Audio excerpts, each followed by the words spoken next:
So, welcome to another episode. So, today we have Steve Gamlin on, who is a keynote speaker and a visualization expert. So, welcome to today's show, Steve. Thank you very much for having me. Looking forward to our conversation. To be honest, we should have started recording a couple of minutes ago. We've had a right good chat off air. That actually happens a lot sometimes when people are like, we should have recorded this part as well. So, not a problem at all. It's been a wonderful conversation thus far, and here we go. It's all sod's law, isn't it? You know, you try to do things right, and it doesn't go right, and then the time that you're sort of relaxed and just playing things as it comes, essentially, it seems to tick along sometimes. Yeah, yeah. Well, we just in flow like that, and it is such a great thing when you try to force something and it doesn't quite work, and then you're kind of sitting there on the front porch talking to a friend, thinking, "This is the most effortless and valuable conversation ever." So we're at a digital front porch from 3,000 miles apart right now. Absolutely, and one of the things that I think we talked about last time, and I think this is really important, is the visualization side and how that can maybe play into what we just talked about. The fact that you're making it more natural because maybe you visited that situation more times than you would have trying to force the issue. Do you think there's something in that? Oh, absolutely. Absolutely. And one of the things I say to people, especially when I first start working with them, whether it's, one-on-one or if it's a company I'm working with, when it comes to visualization, it's not just stuff you want to get, it's the person you want to become. So if you want to be confident, charismatic, um, you know, just make things effortless in your life and be a lot more relaxed about things. That's actually a great version of yourself to start to visualize. And then when you go out and start taking action on it, just think, hey, everywhere I go today, I'm going to be more relaxed. I'm going to be in the moment. I'm going to be in flow, which is way better than what I see all the time as a vision board starter kit. Oh, vision board. I want a Lamborghini, a yacht, a mansion, a private jet, a helicopter, a big honking gold watch, and a bank vault full of gold bars and piles of cash. Too many people, they just see it as what you get. For me, it's becoming the version of yourself you want to be, which is why, I mean, I'm well over 300 podcast appearances all around the world. And when I first started, they weren't quite as comfortable and effortless, and I was trying to make everything just right. And I finally said, part of my vision for myself, wherever you are, just be your best, do your best, and offer as much value as possible. And eventually, whew, it all started happening. Oh man, so you're telling me I can't have the Ferrari and the yacht? Yeah, But in a serious, you can. but I mean, it said tongue in cheek, I suppose. But Oh, yeah, in yeah. reality, something that Jim Rohn also said, he says we should aim to become a millionaire, not because of the money, but because of the person it takes to earn that. You know, a lot of the time, Oh, people yeah. focus on what we want, the results. And you know, another phrase that I like is we should judge the day by the seeds that we sow, not the harvest we reap. Most people, you know, every day they're looking at, oh, you know, what did I get this today? You know, did I get paid? Did I get a bonus? Did I, you know, get a new client? Why Yeah. not look at it in the inverse way? Why not look at what seeds am I planting for future benefit? Absolutely. And the best example I see of how this goes off the rails, people who win the lottery. And I've watched a lot of these shows where somebody says, I want to be a millionaire or a mega millionaire, and they win the lottery. What happens in 3 to 5 years? Their lives, many of them, are falling apart. They're depressed. They're uh, divorced. They're miserable. They've blown through all the money because they didn't become a person who was capable of handling the pressure of being a millionaire. They got the money, they got what they asked for, but they didn't ask. And it goes right back to the quote you just shared. They never developed into what it would actually take to be a responsible, happy, content millionaire. 100%. And as you said, the reason that's the case is because they aren't capable of managing that situation. It's very much like if you were to put a secretary, right? Who, you know, and you know, I'm just use that as an example. I'm not downplaying secretaries, by the way, but a secretary to then take over as CEO of the company because they want it, they think that it's worth it. They're at their depth, and a lot of the time with the money situation, to then going from, you know, £500 in your bank account living month to month to having £1,000,000 sat there or $1,000,000 sat there. It's very different, and the skills that you require to handle such a budget probably aren't there, and you're still this, £20,000 or $20,000 a year person now with access to this £1,000,000 or $1,000,000. And that's what happens, is that you continue these habits, you don't know how to do things, and it brings you right back to the very start for you, so you can actually learn those lessons. And it's something that all kids and young adults want. I wanted it at some stage, was to win the lottery. I no longer want to win the lottery. I don't play it, because you can't win it unless you play it, of course. And I came to the mature understanding that it's about, as you said, the person you become, rather than just having the thing. You see it with trust fund kids, don't you? They get millions of pounds from their parents and grandparents, and they're the most spoiled, entitled, uneducated people that you can, nasty, arrogant, because they haven't been through the humility, the setbacks, the learning. They've just got the end goal without having to go through the lessons that get you there. Yeah. Oh, absolutely. And it's a process. And one of the ways that I explain it when I'm in my speaking and also in my visualization coaching is you got to think of it like an old wooden roller coaster. It's not just a switch. You don't just instantly become healthy, wealthy, whatever it is you're looking for. It takes a process. So here in New Hampshire, where I live in the Northeast US, we have this old amusement park with a roller coaster that's got to be like 100 years old. And every year I drive past it and I say, okay, I want to go on that again this year to be reminded of this lesson, because it doesn't hold a lot of people. So you want to keep your circle pretty small. And you start at the parking lot level. You just pay your money and you get on the ride right there at the bottom level. And if you look all the way up to the top of that first hill, that is one of your goals. It can be in any area of your life. It could be to be healthier or have more money or have that Ferrari or Lamborghini, whatever it is. But you're starting at step number one. And you can't just flip a switch and be handed this thing. You've got to get all the way to the top. And you can't start halfway up, and you can't skip any steps, but you have to sit there and go click, click, click, click, click. You have to do every single step. And it's not just what you get by getting to the top, it's who you become, because some people are really scared and they're afraid of heights and they're afraid of the fast rides and the loudness. And they're saying, well, it's still far away. It's still far away. It's still far away. But every once in a while, I encourage people, look over your shoulder. Realize that you're becoming the person who's going to be able to go over the top of that. You're way up above the parking lot now, even if it still looks far away from your goal. It's the person you're becoming along the way.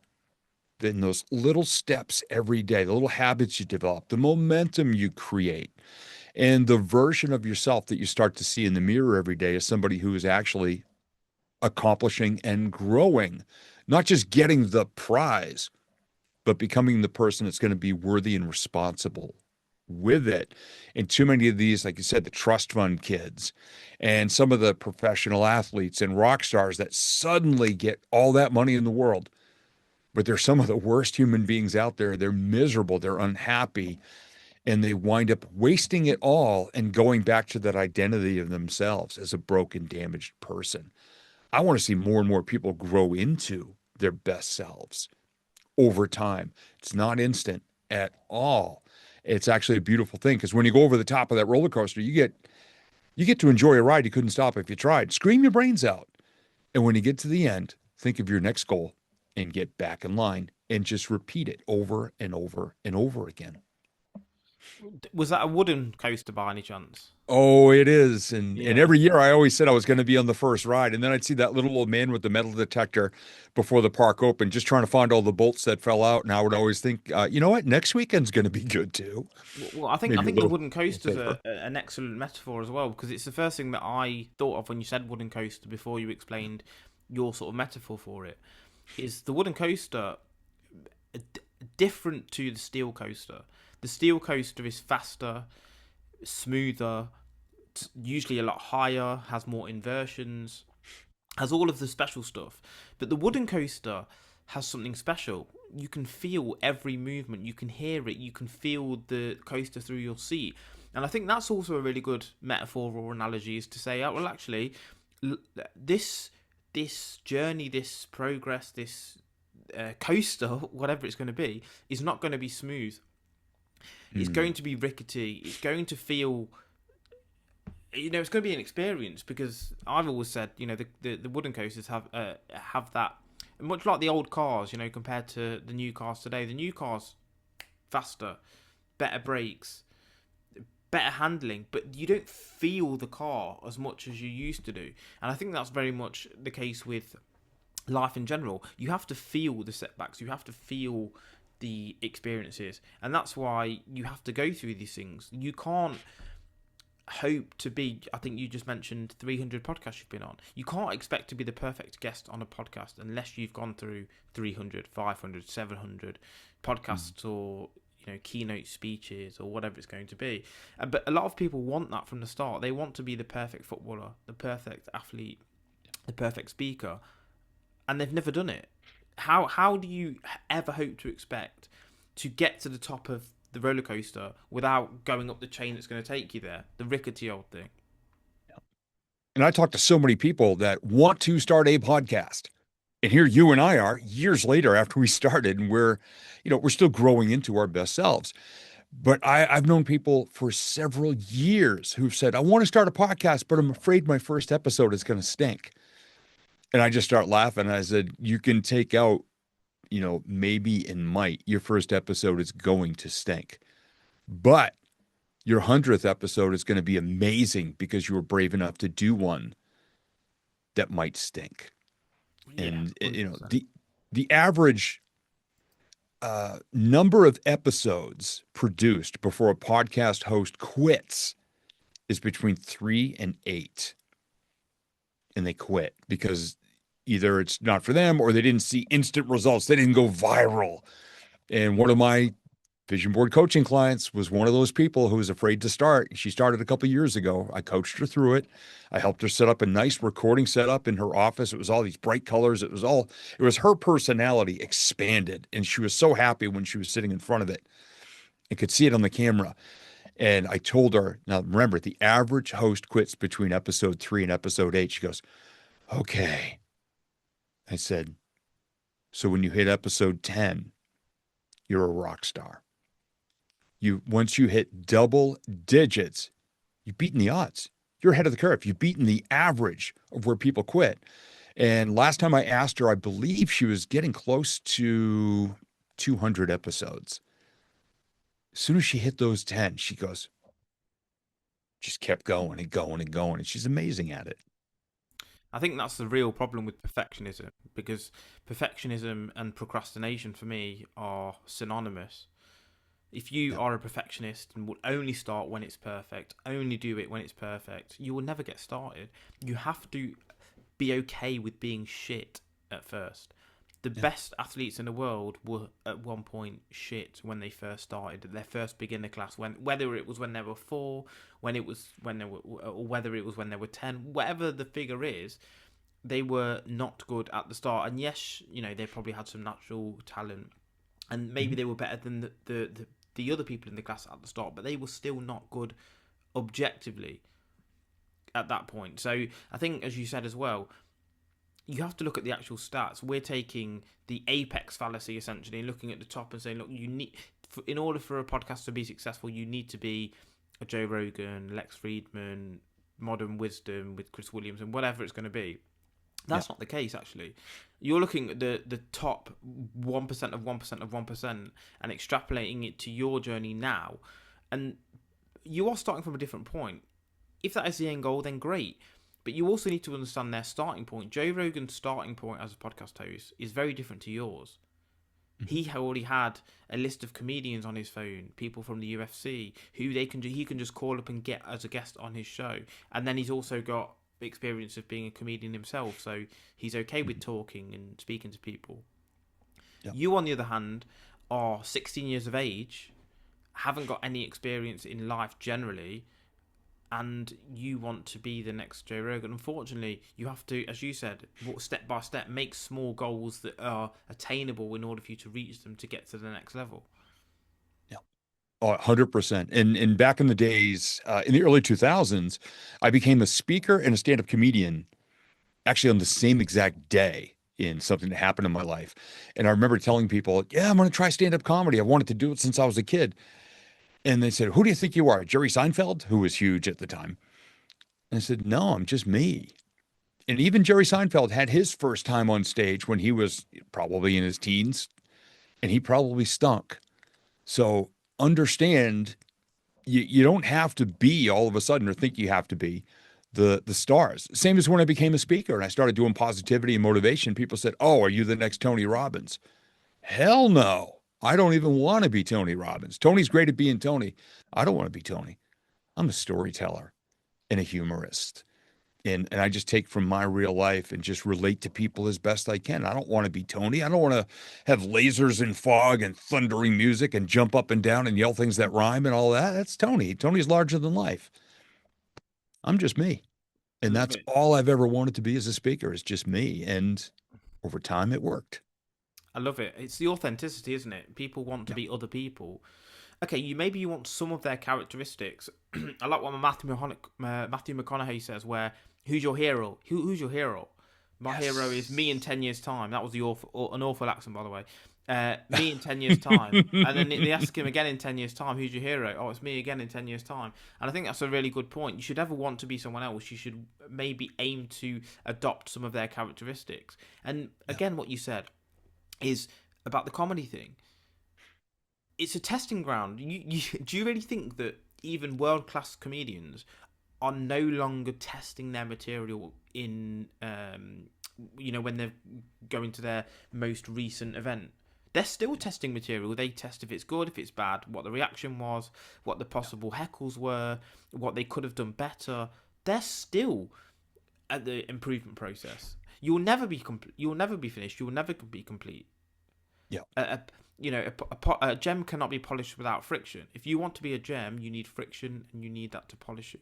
So, Yeah. yeah, and the thing is, we're both saying this, and other people have said the similar things. The Stoics have said it. Philosophy said it. Even the Bible said it. Whatever sort of source, we're all saying the same thing. But for some reason, some people don't want to get it out. They don't want to acknowledge that fact. I don't.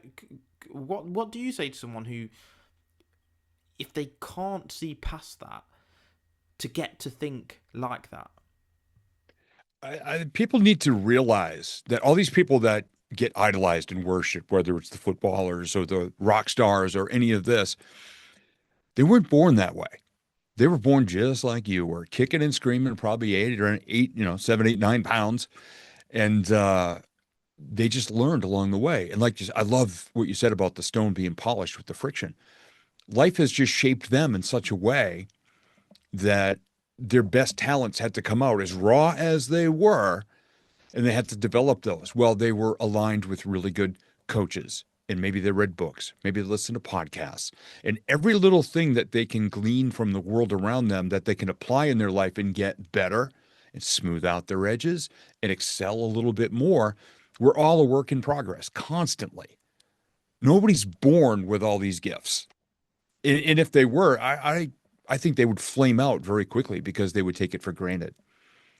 And like you said about the comedians, even the top comics in the world are sneaking in the back doors of comedy clubs asking, hey, can I just get 10 minutes? I'm working on some new stuff for my next HBO special, my next Comedy Central special, whatever. They're out there just doing the work constantly and just showing up.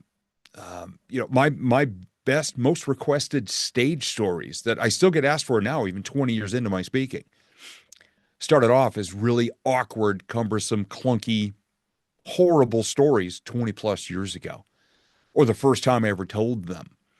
And they get crafted and they get bounced. And I learned to stop and pause. I learned to make a certain facial expression that helps me to tell it better, or a gesture or whatever.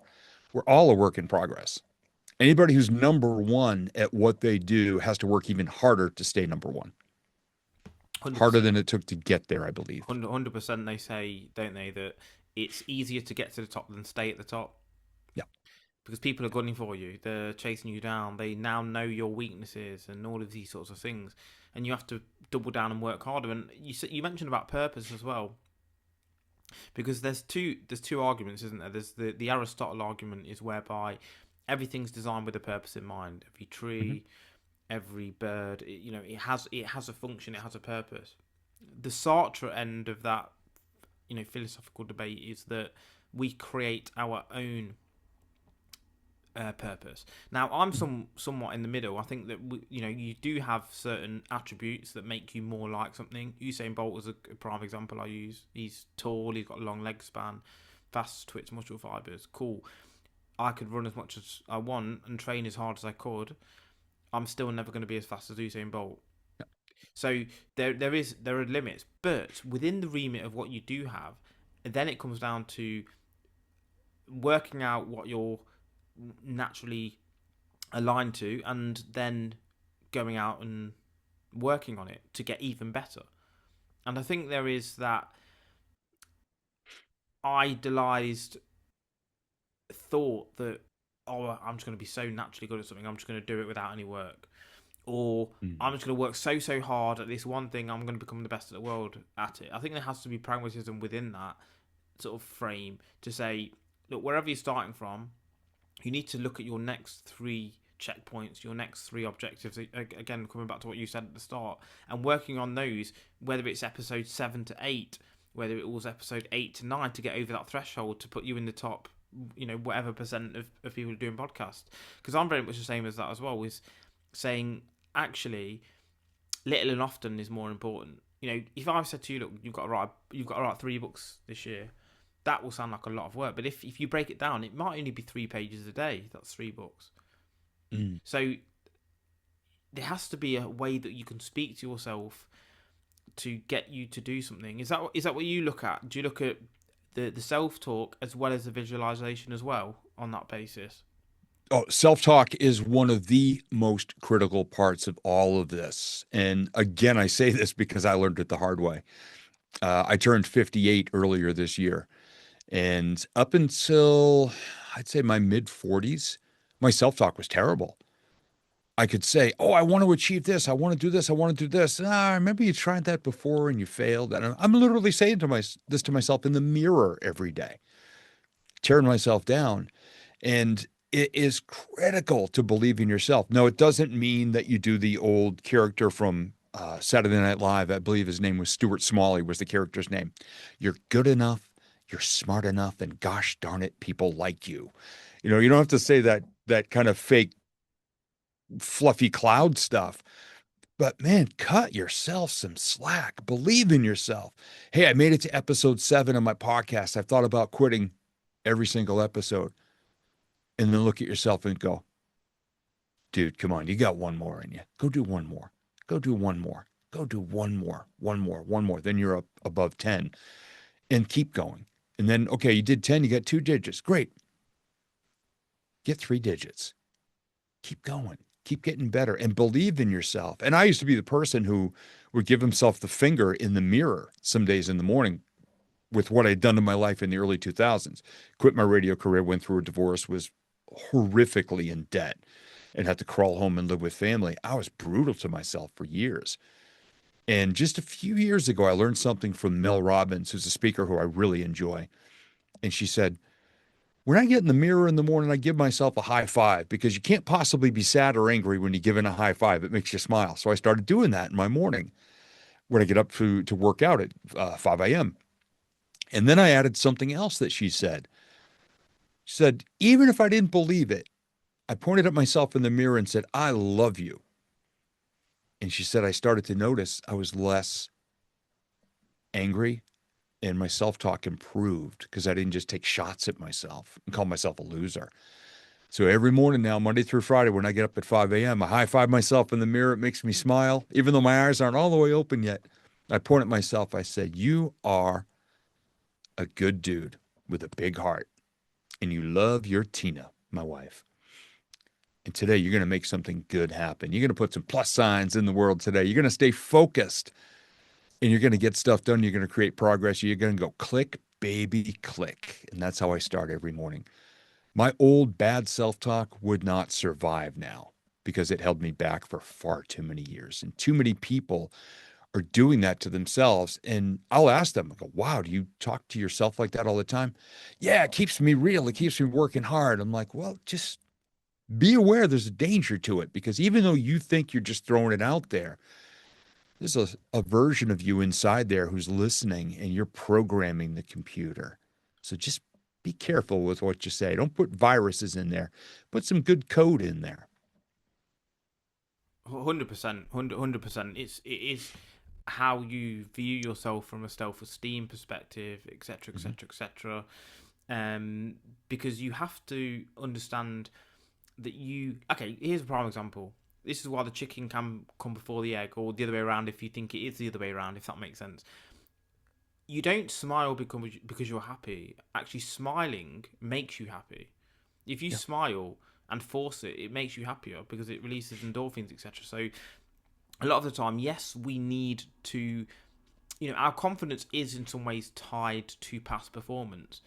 But if we flip the script and say, okay, what if, as you said, if we're iteration 900 and we know that at 1,000 we're going to be at the level we need to do or need to be, if we understand that from a metacognitive perspective, if we are the outside person looking in,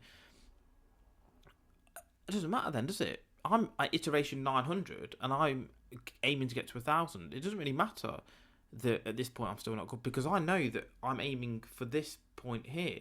So that alone, that different perspective point, as you alluded to as well, can change your confidence. If you all think this is the final straw, I'm not good, your confidence is going to be hit. But if you understand it's part of a greater arc, a greater character arc, or the hero's journey, as talked about with regards to books, etc.,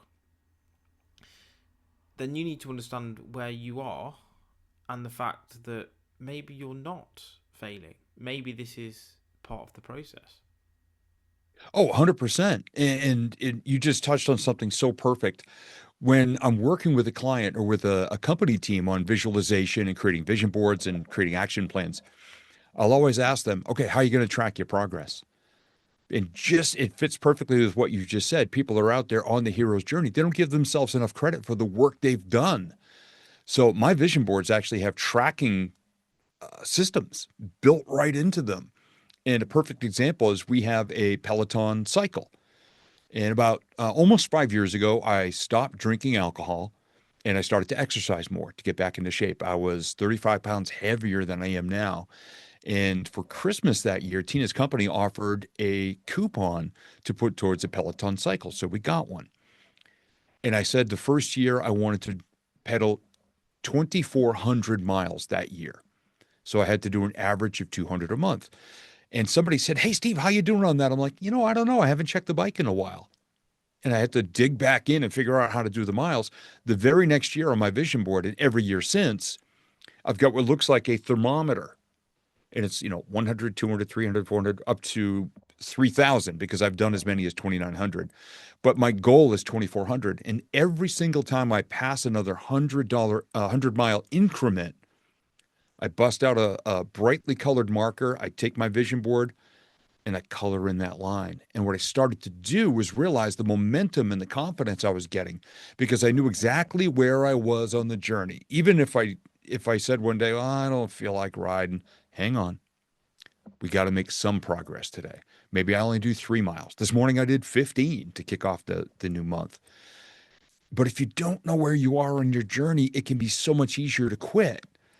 So I encourage people, figure out a way to track your progress and celebrate your success. Don't just wait till the end to celebrate. Celebrate the person you're becoming along the way. And there's so many different ways you can do this, but figure out a way that works for you so you can break down the journey to know how far you are from where you started. That can keep people going a lot better than just wondering and just pondering, how do I feel about it today? Oh, not great. It's not a good day. Well, maybe I should just quit. And some people, sadly, they do. They don't realize how close they were. There's a reason there's a story in a book called 3 Feet from Gold because too many people live that. Literally, and you can't improve what you don't measure No. as well, as they say. If you're not measuring how far you're running, how do you know objectively if you are getting fitter? If you don't know the times or the distance, just how you feel, I felt good today, yeah. But you ran half as far as you ran the other day. Oh no, but I just felt great, yeah. But if you're looking at objective performance, you need to know where you are on the grand scheme of that improvement journey. And again, coming back to the hero situation, on the flip side, if you look at it in a different way, not just the hero's journey in terms of the art of going out into the open, getting the mentor, and returning back to the current guys, if you like, with something. Think of it this way: imagine your story was a novel, or your life as a novel. Mm-hmm. What would it read like? Would it read like, oh, he got up, he went to work, went to the shop, watched Netflix, went to sleep. Chapter 2, went to work, went to the shop, got some food, got a kebab, went to sleep. Day 3, and basically the whole book is that. Sometimes you need to put the main character through challenges. Would you think about your favourite book? Would you like that book if the character didn't go through issues? Some of them were born into foster care, or they got stabbed when they were a kid, or whatever it's going to be. All of these issues that happen to them. Develop the character to make them this person. You aren't putting yourself through any challenges, and you want the character of this person, this millionaire, this billionaire, whatever it's going to be at that point. Within your control, could you put yourself through certain challenges in order to develop in the future? Yeah. And my dad taught me a great phrase. He said, I always root for the underdog. So he intentionally looked for people who'd been through stuff, been through fire, had life trip them up. They fell down. They were born into difficult situations. And he said, those are the people you need to watch because they're the ones you can learn the most from. Is those people who aren't afraid to be out there and say, hey, I'm not perfect. Hey, I went through this today. I went through this struggle. Like I said, early 2000s, I walked away from a successful 10-year radio career because I was so burnt out. I was working 6-7 days a week. I was DJing weddings on the weekend. I was married at the time. We were not communicating well. It was just frustration. And I was not watching where the money was. And all of a sudden, when I decided to quit my radio career, just right down into the ashes. And from that, I became a speaker. I became a comedian. My first book came out. I've published 4 now, working on number 5. And there's a reason that I have a keynote stage story called Some Days Your Phoenix Rides a Pogo Stick, because too many people see somebody rise out of the ashes once and they go, wow, like the mighty phoenix rising from the ashes. Your life is all set now. Nope. We just keep going through stuff. And I'm just one of those authentic, genuine people that I love to use. And even though I don't say this about myself anymore, I love to get on stage and talk about the stupidest things I've ever done in my life that have caused me to fall. Just so I can tell people, look, you may have done some similar things. Get back up. Here's what you can do. But don't be afraid or ashamed because you're not flying anymore. So you burn off some tail feathers on your butt. That's okay. They grow back. And every time they grow back, the colors are brighter and you can fly higher. So don't expect it to be one fell swoop. Be willing to make mistakes. Be willing to look foolish. Be willing to look stupid. Be willing to have people laugh at you, because that's the forge that you're going to go through to be stronger on the other side. I can't imagine get up, go to work, get some takeout food, watch Netflix, go to bed. I can't even imagine a life like that. That would kill me. I love being out here just flying by the seat of my pants with my hair on fire, even though I do say if you do your entire life like that, you wind up with bald spots and assless chaps. But it's a cool, fun way to live life. You only get so many heartbeats on this planet. You may as well let it rip as best you can. Be willing to fail, because that's going to teach you more than anything else. I love it, man. And the thing is, failure is subjective. To you, you could be saying, well, do you know what? This mortgage is killing me. But for someone else, that's their dream, is to have a mortgage. So, it's all relative. Oh, this business is failing. Okay, well, for someone else, they'd wish they'd even started a business. So it's about going through whatever you're going to go through.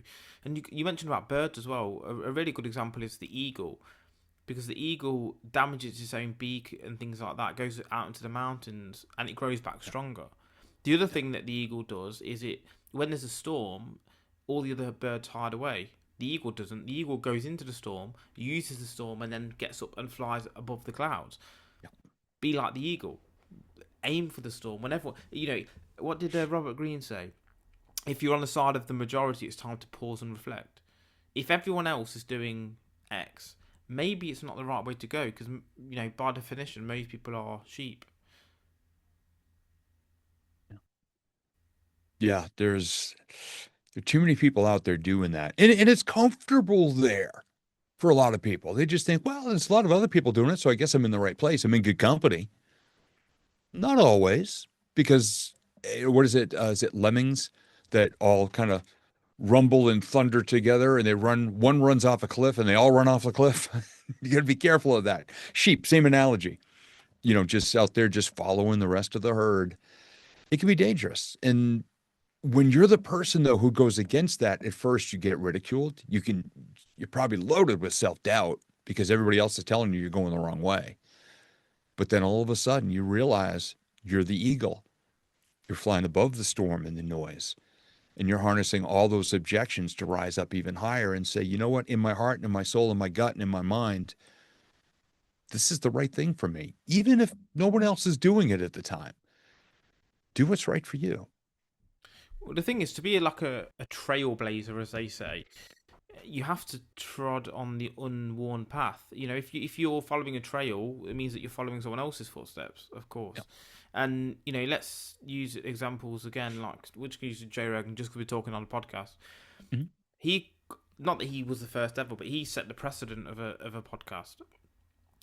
And could you do something where you're setting the precedent? It might seem crazy to everyone else. It might seem whacked. You might be 2 seconds away from being put in the mental hospital. That's how crazy it sounds to other people. But only you see the vision. Afterwards, genius, absolute genius. Oh, yeah. Steve Jobs, another one. He went against the curve, or against the grain, as it were, and perceived to be a genius. But at the time, I guarantee his family, his friends, business partners were saying, "You're right there, pal. do you want some medication? Yeah. Because this doesn't sound right. Because it's based on the old parameters of their thinking." Yeah. Then this person who's a trailblazer comes around and changes that, and then that's now incorporated in the new parameters. Okay, that's now normal. It's the people who can, and this is such a neat, a cliche thing to say. Is think outside the box. It is cliche, but it's true as well. Weirdly. Yeah. And there's a story that I tell and I talk about this. The story originated when the pandemic happened a few years ago. And so many people all of a sudden they stopped going out, they stopped working in an office and everybody just kind of hunkered down. And a lot of people lost their goals. They just thought, well, I guess I can't achieve this now. And they just put their goals on the shelf where they're still gathering dust, a lot of them. And I started to explain to people, I said, look, you're walking on a trail somewhere. Say you're climbing a mountain, you're hiking a mountain. That's a pretty common story. I said, what just happened is a clump of trees just fell across the path. So you have a choice. You can go all the way back to the bottom of the mountain because you said, well, I guess it wasn't meant to be. Or you can climb up and over and stay on the same path. You can dig under and come up on the other side and go on the same path. But if you think about it, the tree that falls down, if you walk to the right or to the left, eventually you'll get to the treetops or the roots. And all you have to do is go around them. Now, you won't be back on the same path. You may have to blaze your own trail through whatever woods or rocks or situation might be there. But here's the cool part. You may also meet some people you've never met before who can guide you to the next thing. Or, like you said, you can blaze your own trail on the way up that other people, once you get to the top and other people start hearing about how cool it was and how good the views were and how it was different from that old worn out trail that everybody walked just subconsciously or unconsciously. If your goal is still the top of that hill, figure out another way to get there. It might just be a way that nobody else has ever thought of. And that's how we get these leaders of industry sometimes in these technologies. We had taxi cabs for decades, if not a whole century. And then somebody came along with the idea for Uber and Lyft and car services like that. And all of a sudden, it's revolutionized the way we get around because somebody just bounced it off the wall a different way. And so many people use the word pivot, and I just think it got overused. So I just prefer to say, look, these guys just bounced it off the wall a different way. If a clump of trees just fell in your path, start to think of a different way to get to your goal. It doesn't mean that you're not meant for your goal. Just figure out another way to get there. Start walking left, right, climb up and over, or dig under. Just get on the other side of whatever's blocking you. And then keep going. Love it, love it. Because the analogy I use very similar to yours with regards to the tree is the Route 66. You know, let's say you're traveling east to west or west to east, whichever is going to be, and your end goal is again east or west. It doesn't mean to say that you can't stop and change route along the way. You know, maybe you found an awesome burger place. Maybe there's a concert in town. Maybe there's a comedian that you want to go and see. Maybe you have met some really cool people and, you know, you decide to go somewhere together. But your end goal can still be the same. Along the way, things are going to happen. I think it's Jimmy Carr who says, life is the thing that happens in between your goals, basically. Yeah. And that's kind of true. We always have plans. Oh, I want to do this in 2 years. Oh, no, can't do that. Whatever happened, you know, job, career, kids, whatever. Oh, okay, now I'm in this direction. Oh, no, COVID happened. Maybe not going on a holiday now. Maybe I was going to go to the Middle East. Ooh, not currently, unfortunately, because there's some bad stuff going on over there. So yeah, you know, it's about having a long-term objective and goal, but also understanding that you have the flexibility to adapt within that, which I think is what you're saying. Yeah. Yeah. And what can happen too is you might just find out that being flexible, finding that really great burger place in a small town somewhere when your goal was to get to some big city by the end of that day, you're going to find out. And this is so many people quote the Stoics or, you know, Plato, Socrates, Shakespeare, and all these people. I tend to quote rock stars. In the Beatles song from 1967, "All You Need Is Love," the third verse, and I actually heard it this morning while I was getting ready. There's nowhere you can be that isn't where you're meant to be. It's easy. All you need is love. Understand that wherever you happen to be, wherever you are listening to this conversation right now, is where you are supposed to be able to access it and whatever we may share and tips and tactics and stories and lessons that you can apply in your life. You're supposed to be where you are right now, hearing this. Now go do something with it. And that's what we've done to get as far as we have with our path, whether it be speaking or podcasting or whatever it is we do. We were in the right place at the right time to get a spark, and we thought it was kind of cool, and we just kept going. I love it because that thing that you said regarding being in the right place, I think about this a lot actually. The waiter who's in a bar speaking to someone, I can't remember what film or skit it's from, and he says, "Oh, you look upset," or basically, and he goes, "I bet you feel like you're not in the right place, and you should be somewhere else." But he said, "I bet if you were in that place, you'd feel the same." We sometimes get that, don't we? We feel like we should be doing something else with someone else in a different place, but actually, a seed can grow best where it's planted. You know, whatever you're doing now is what you can do best with. You know, you can want to be somewhere else all you want, but unfortunately, whatever hand you've got now, you know, I wish I had two aces, but I've got a smelly 2 and a smelly 7 at the minute, so I need to play the best poker hand I can with the cards available. And you are very much the same. Your next move is not going to be the same as my next move, as Steve's next move, as John's next move, but you can still play the best move available to you. And a lot of that, as Steve said, starts with mentality and actually wanting to improve and having the mental self-talk and visualization, as Steve's mentioned, to actually progress, isn't it, Steve? Yeah, 100%. And I remember as you were talking about that, conversations I've had over the years where even the best Hollywood scriptwriter, even Shakespeare himself could not have crafted better timing with everything. In the early 2000s, and I've said this a couple of times, my life was absolutely a steaming pile of dog crap on the sidewalk because I wrecked it. I can't blame it on anybody else. And it was a very low time emotionally. My self-talk was horrific. And I started working with a life coach. He was brand new. He had just gotten his certification. I was his guinea pig for everything. He was just test driving everything on me. And it was the day after I'd gone to a golf driving range just to exercise some demons and self-loathing in my head. And I got a $3 bucket of golf balls. And I just sat there, just smacking them as hard as I could, getting out my frustration. Well, I was at the farthest end of the property of the driving range. So there was all these steel towered electric power lines there. And I'm underneath them, and a thunderstorm comes through. And so I'm hitting golf balls in a thunderstorm, and the rain, the wind, the lightning, and the thunder, barefoot in the wet grass. And at one point, I held the club up and I just swung it slowly. And I said, "Go ahead, take your best shot."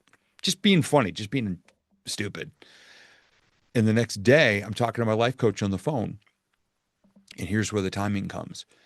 He says, "How was your week?" And I told him the story of that time the previous day. And he's laughing on the other end of the phone, which, if you're a coach, you shouldn't laugh at how much your clients' lives suck because it's probably not professional.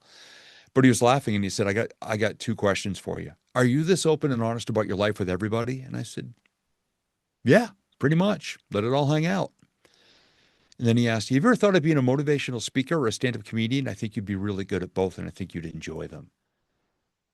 What he didn't know is when I was 11 years old, I wanted to be a radio DJ, a stand up comedian, an author of my own books, and a teacher of people, but not in the classroom.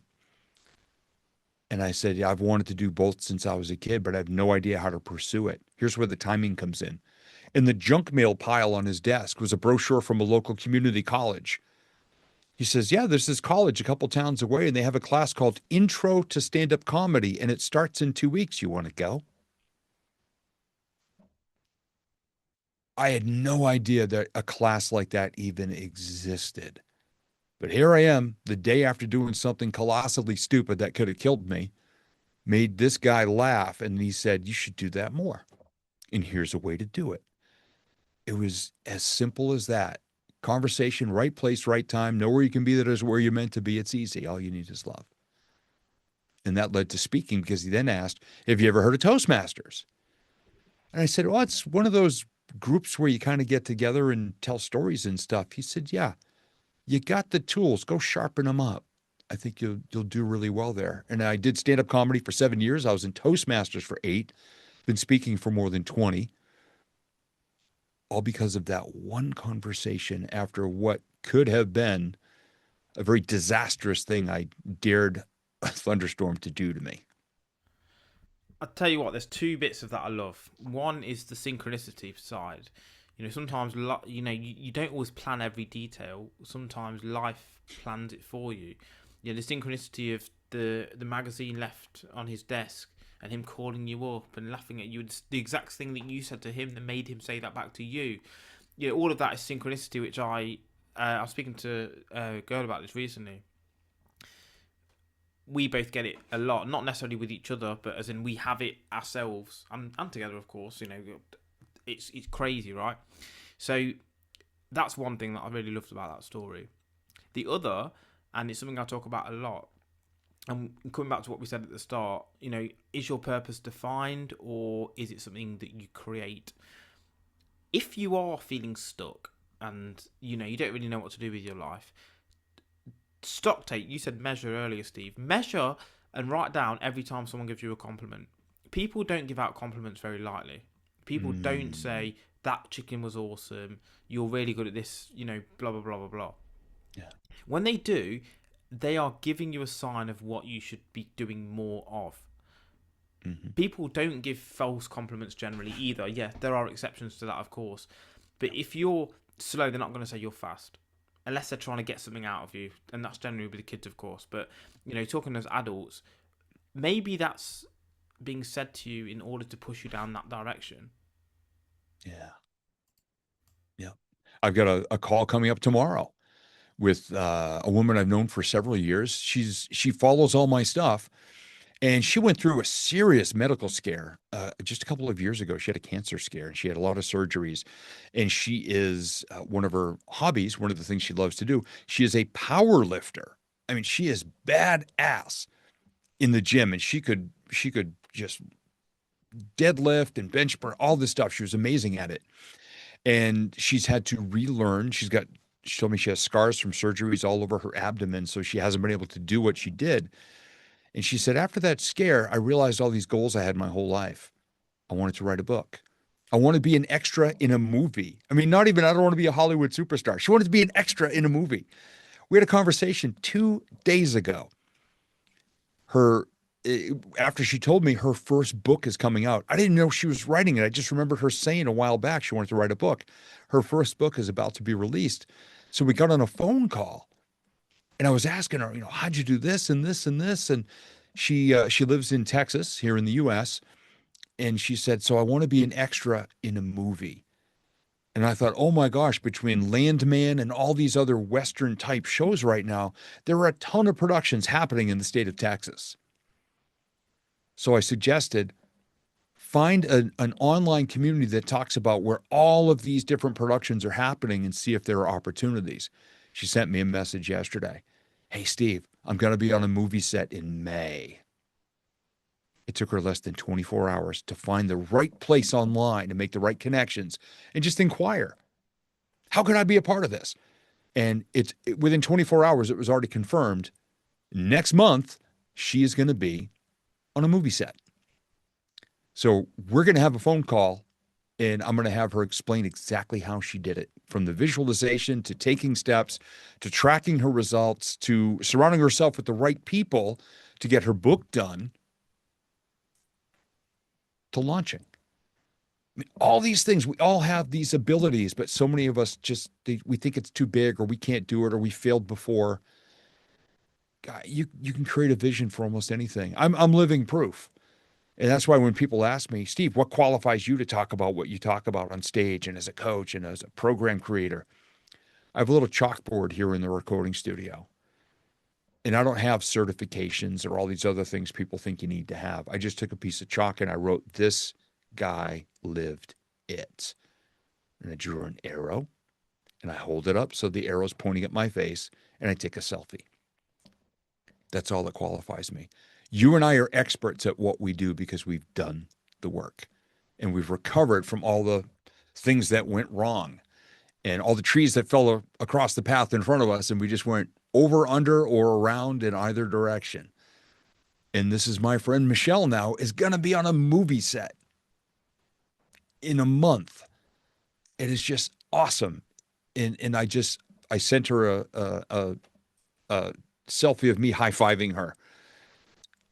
This is awesome. Keep going, keep growing, keep showing up, keep doing the work, keep dreaming big, keep creating a vision, and keep me in the loop if I can be of assistance in any way. Literally, you've got to knock.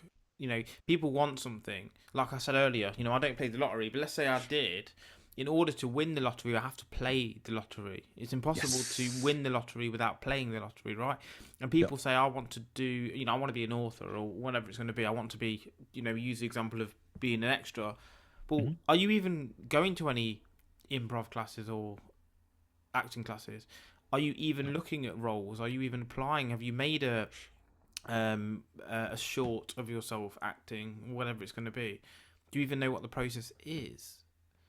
Yeah. Because if not, then it's just a delusion. It's not a goal because you don't have a process in place. The other thing you mentioned is about who gives you knowledge, or who gives you the authority to speak. Well, actually, that's what's called Solomon's paradox anyway, because King Solomon didn't have a great life himself. I'm not saying you don't, by the way, Steve. This is just the actual point. Solomon gave the best advice in the town. His life wasn't great, but that's just because he didn't take his own advice. He had his own inner demons. And look, at the end of the day, people are there to help you. People are there to help, whether it's, a doctor, a financial advisor. You telling me every single doctor has the best perfect health? Mm, Get out of here. no. Get Yeah. out of here. A lot of doctors I know smoke cigarettes overweight. So that's a stupid comment, secondly. The other part of what you said I love is to bridge the gap between, because did you say that the lady was ill or something? A couple of years ago, yeah, she Yeah, had she was ill. cancer Yeah, and she that's had it. surgery to Yeah, remove it, and then yeah, she had to get back on track. Yeah. yeah. So that what that reminded me of is what's called the funeral speech thought experiment. So that's, imagine you died today. What would people say about you, and what would your achievements be? Okay, let's Mm, say they said, "Oh, he was all right, kind of boring, didn't really do much." I mean, obviously, be objective in the speech. People aren't going to yeah. necessarily point those things out, but and you achieved one promotion in 45 years. Awesome. Now, what if you had the funeral speech you wanted to have versus what it would actually be like today? Mm, What would that be? Oh, he was an author, man. He was a speaker. He motivated hundreds of thousands of people. He was on TV. He was a comic. Great shape. He was athletic. He had a way with the ladies. Whatever it's going to be, right? yeah. The question is, how do you bridge that gap? Where are you now? Where do you want to be? Where's that? What's this action that needs to happen here in order to bridge the gap? That's something I love talking about. And the fact that that lady had gone, and the reason I use funeral speech is obviously because she was severely ill, cancer, etc. She'd obviously done that in her head. She's thinking, well, what do I actually want? Because I'm dead, basically, in her own head. She's like, oh, well, I Yeah. could have been dead. So what is it I actually want? This funeral speech here that I'm creating. I've always wanted to be an extra in a film. Let's do it. I've got nothing to lose. And I think sometimes, near death experiences or big setbacks can actually act as a catalyst to drive you in the right direction. Yeah. And life will do that to us. And not everybody gets a second chance. And that's when you see the people that, had a near death experience and all of a sudden they're going, whoa, it woke me up. To all those things, whether it's things I wanted to be or do when I was a kid that just got away from me. And all of a sudden I realize I'm that person that's only getting one promotion in 45 years of work, which there's nothing wrong with that. But if you want more to your life, you got to get out there. And like you said, I love what you said about, people want to win the lottery, but they don't buy a ticket. I've got a whole meme that I created that said, basically, there's going to come a day where your butt cheeks and your couch cushions need to file for divorce from each other for you to make your dream life happen. You got to get in the game. And then you get these other people that just sit there and say, I'm manifesting it. I'm manifesting it.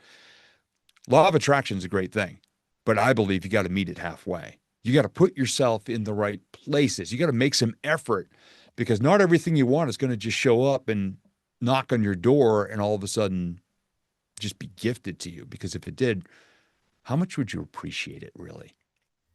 But when you, 100%. All these yeah, laws have to be, you know, dovetailed with other laws. You can't just have, law of visualization yeah, and law of attraction without the law of action and the law yeah, of cause and effect.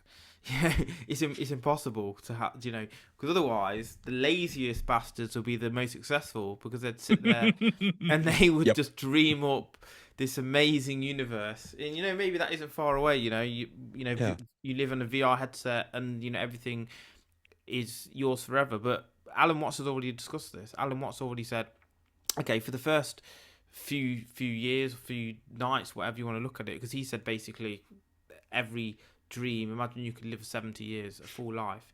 At first, it'd be strippers, drugs, rock and roll lifestyle.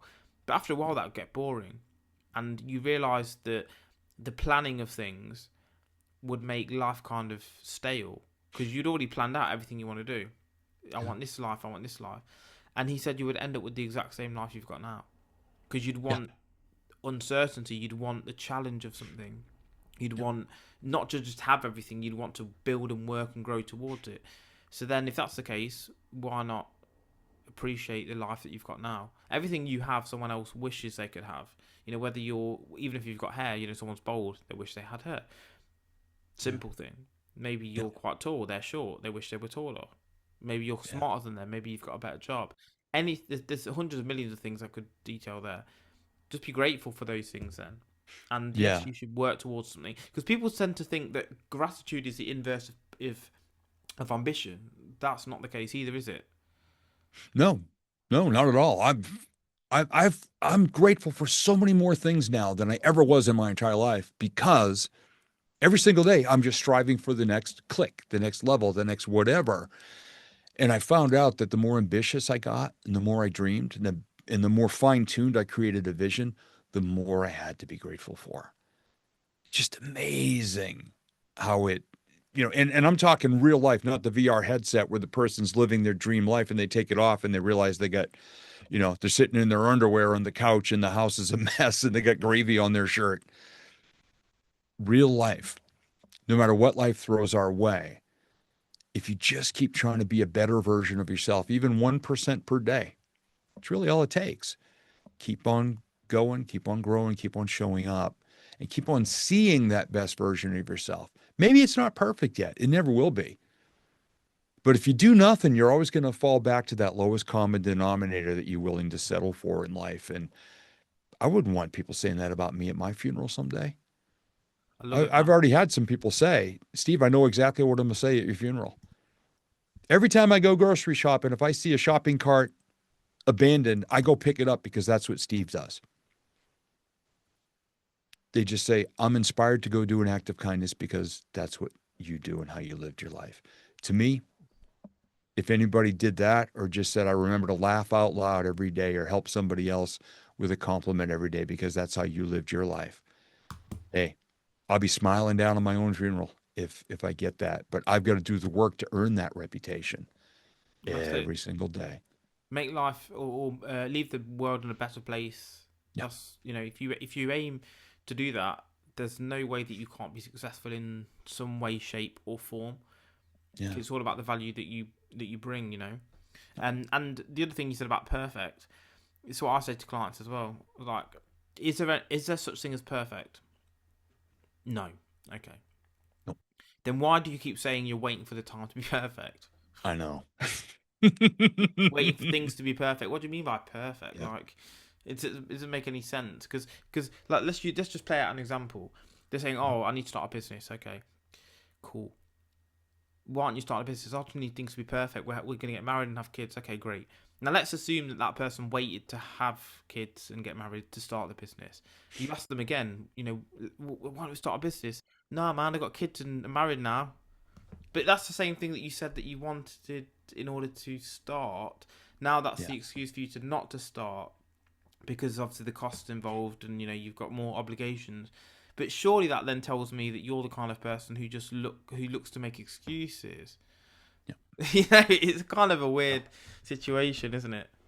Oh, yeah. There are people who won't go to the gym because they want to lose 10, 15, 20 pounds first at the beginning of a year. Doesn't make any They're sense. they're they're very embarrassed and uncomfortable in their own bodies. And I get that. Believe me, I was 35 pounds heavier than I am now 5 years ago. But there are people who will drive to the gym, will sit in their car and will just cry because they say, I would go to the gym if I wasn't this big. Oh my gosh. The reason you're going to this gym is because you're sick and tired of being that big. But too many people are afraid they're going to get made fun of or laughed at or mocked or people are going to look down upon them. The step you need to do, there's no perfect time. Go today. Go for a walk today. If and you said it earlier, leave a situation better than you found it. And you sitting in your car getting mad at yourself and hitting a fast food drive through really hard on your way home because you're depressed is not a good way to leave yourself at the end of the day. Go make an effort. Be a 100%. better version of yourself and encourage others along the way. Cheer people on and be that person who trails plus signs behind you every day. Because and it's a great phrase, and it's the author is unknown, anonymous, which I kind of love about it. A candle loses none of its light when it lights another candle. Love it. So if you go out there every day and just do your best to be that plus sign, to bring that light, that was actually my message on social media today. It was all about bringing the light. Um, just do that. because you never know who's struggling in the dark, who might be right next to you, who sees you enjoying life a little bit. I mean, you could be in a car singing to a song, and somebody who's having the worst day of their life is in the car next to you. They look over and they're kind of smiling and laughing, looking at how joyful you are. You could work with somebody in the same office who's struggling and might be about to get fired or quit. But if you can show up every single day and bring some joy to what you're doing and maybe show them or just share with them or encourage them or cheer them on, even better. If you're in a healthy weight and somebody comes up to you at the gym and they're really struggling and saying, hey, what are 3 basic exercises you can teach me right now? A really good, solid gym family person will take the time and encourage you and show you and just be a plus sign for you. Absolutely. And you said about plus sign. Let's just take this back to business for a second. Amazon are so big because they can provide value by getting products to you the next day or same day at a price that is pretty much unbeatable as well. So you have to be able to provide value to the marketplace in order to benefit if finances is your primary objective. The other thing you mentioned is major fears. The person who wants to go to the gym but can't because of their fear of being judged. I think that's one of the main things people should try and do is to get rid of those fears: fear of failure, fear of being judged by others, imposter syndrome, all of these things. Because if fear of being judged, you wouldn't be on a podcast speaking because you'd think, oh, someone's going to laugh at what I said because they disagree. Or Yeah. imposter syndrome, you don't think what you're saying is valuable. Fear of failure, say what? You had a bad podcast. So what? All of these fears. If you, because I think that in the last 3 years, I'm free of the fears now. I don't care. Yeah. On any of that. So what? I failed. Oh well. Who cares? People are going to judge me. So what? And I think once you're Yeah. clear from that perspective, because at the end of the day, this fat person going to the gym, your sole purpose is to better yourself. Yeah. Yes, you might get short-term hate, but your long-term love is going to be more than your stable amount of hate. Does that make sense in the middle? So Yeah. so yeah. Is there anything, by the way, that we've not discussed that you really want to hit home about? You actually just said it, imposter syndrome. And even now, all these years into my speaking and everything else that I do, people ask, "Hey, Steve, do you ever you know, get imposter syndrome or hear that imposter voice in your head?" And I say, "Yeah." And they'll ask, "Well, how long has it been?" And I'll just kick right back and go, "I don't know. What time is it?" It happens every day. I just give it the finger and tell it to shut the hell up. There's always going to be that voice inside you that says, should you really try that? Well, it didn't work before, or this other person said this. I had a very successful 10-year radio career. Like I said, when I was 11 years old, I wanted to be a radio DJ. I did it from 1992 to 2002.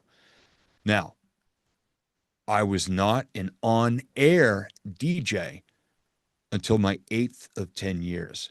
I didn't have the guts to be a DJ. I was a morning show producer. So I was off air, didn't really talk, but I did all the work you heard that wasn't the spoken voice. I was a comedy writer, a comedy producer. I booked guests and interviews, and I ran the control board and everything.